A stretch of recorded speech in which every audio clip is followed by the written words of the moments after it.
All right. So first off, we have our beginning value scale, which is our 5-step value scale.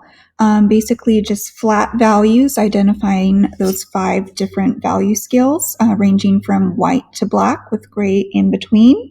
And we call that our 5-step value scale.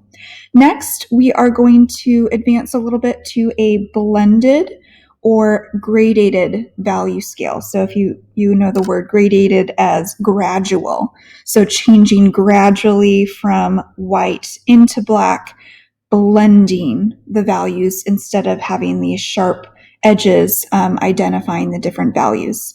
So right under your 5-step value scale, you can draw a little rectangle.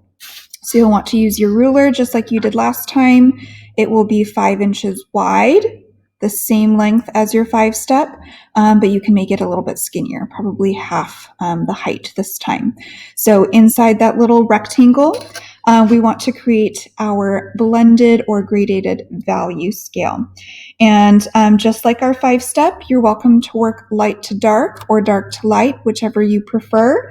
But our goal is that we match the values that are above, but this time gradually blending. So in order to gradually blend, what you're doing is you are gradually releasing the amount of pressure in your pencil. So you're pressing harder and gradually lightening up your pressure as you move across the paper. Or if you're working light to dark, you would be very, very light and then gradually pressing harder and harder and harder as you go across the paper. Okay, so it's up to you. I would definitely recommend possibly moving the paper, angling the paper, depending on the location of your hand, so you can move side to side. Again, remember using the side of your pencil versus the tip to avoid those scratchy lines. Okay, so what you might want to do first is just go ahead and block in some of those values. Again, we want to remember to try to stay inside the lines. So I'm just going to go ahead and kind of block in my light and then my middle, my dark. So I'm pressing a little bit harder now. And then my black. Okay. And what we want to do is we want to try to get a really gradual blend. So we don't want to see a line or a jump from one value to the other. So you want to gradually move your pencil back and forth in those small strokes, kind of those circular strokes, not just scribble, but kind of small loops and going back and forth over the border so that you kind of smooth those out. So I like to start by going up and down or horizontally side to side, but then you do want to make sure that you are going to get a really crisp edge. We'll be talking about the importance of getting a really crisp edge. You do not want to see these little white pockets in between. You don't want to see any of those scribbles. So after you kind of fill in the center, you want to go back and go the opposite way and get that value to match what you have on the inside. Okay, so I'll go ahead and fill in my whole value scale.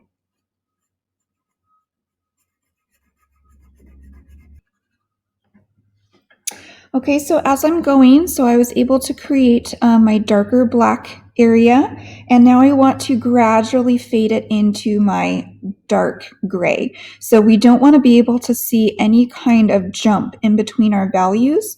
We want to go over and smooth that line.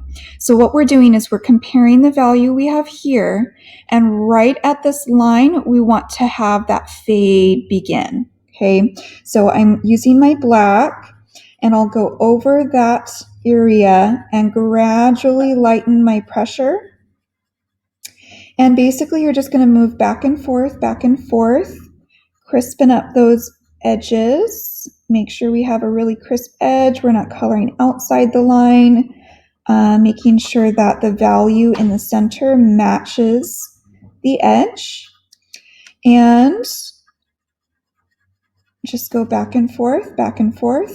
until you get that gradual fade from dark and fading into the lighter value. Okay, so the darkness kind of extends a little bit more, and then by the time you get to the center part, that gray is matching that original 5-step value, and then you complete that process. So you want to fade the dark into the middle into the light, and the light into the white, and just making sure that you don't go too far. You definitely want to make sure you have white visible at the end. Okay, so we'll go ahead and continue to finish this. All right, so I am almost done with this value scale. So I've been able to match my values to the above value. So continue to compare and contrast.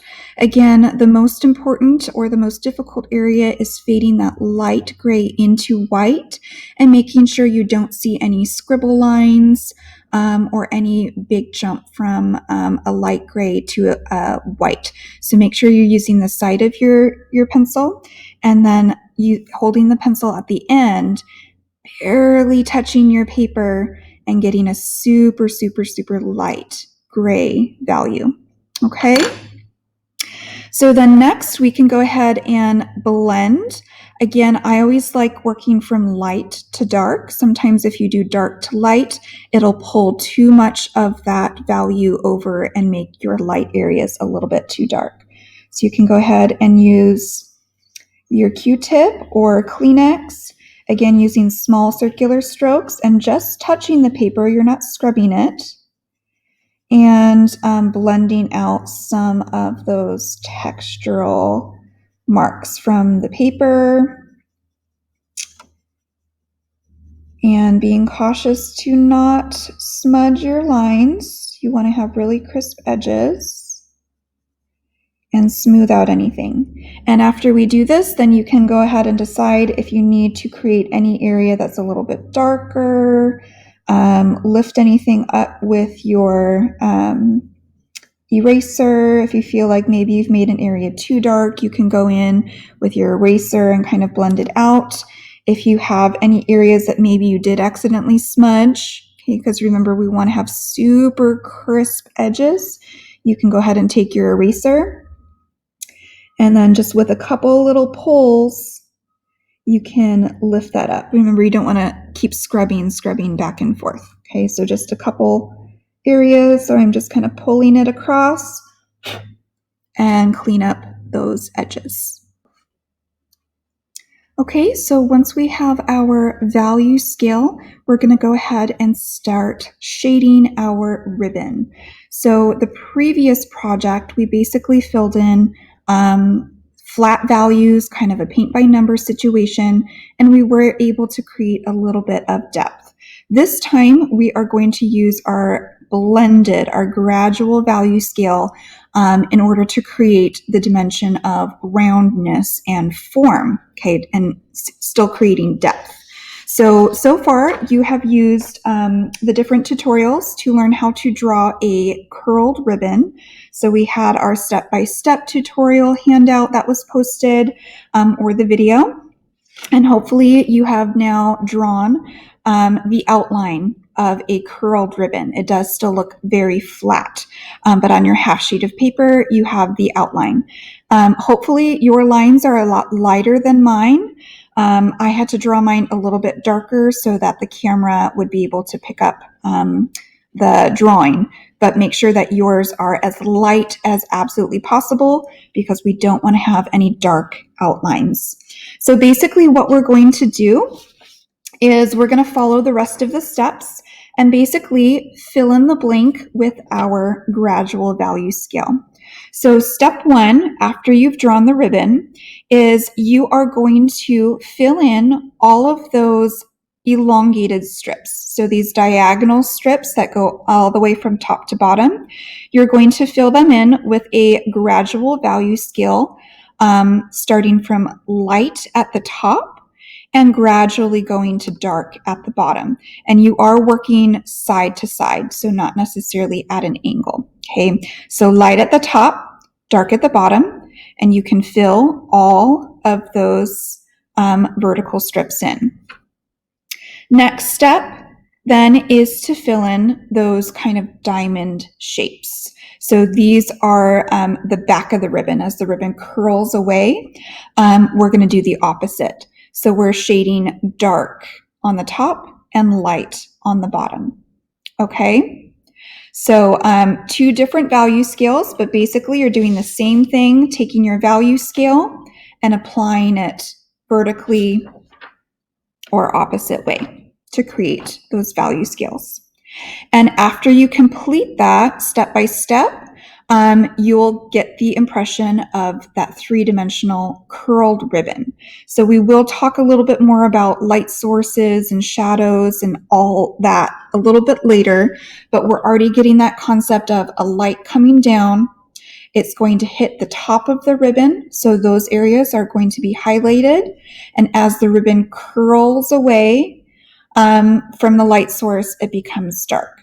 Then in these little middle pockets here, light shines down, is able to reach underneath and hits the underneath, the part of the ribbon that is hitting the light source. And as the back of the ribbon curls away, it's creating more of a cast shadow. Okay? So we'll just repeat that. You do want to make sure, again, that all of your edges are super crisp. You don't want to have any areas of you coloring outside the lines. You don't want to have any of these little speckled areas in here. And you don't want to have any dark outlines. So in order to see an edge of an object, we're not relying on lines anymore. Okay, if you cannot tell the difference between where the front of the ribbon is and where the background is, it means that you need to adjust your values. So the reason we can see an edge is because of a change in value, not because we drew a line there. Okay, so go through there and go nice and slow, get in those little corners. You can use your Q-tips for blending, make it nice and smooth, touch up any areas with your eraser, and hopefully you will end up with a beautiful 3-dimensional curled ribbon that will be ready to photograph next class. Okay? All right, let me know if you have any questions.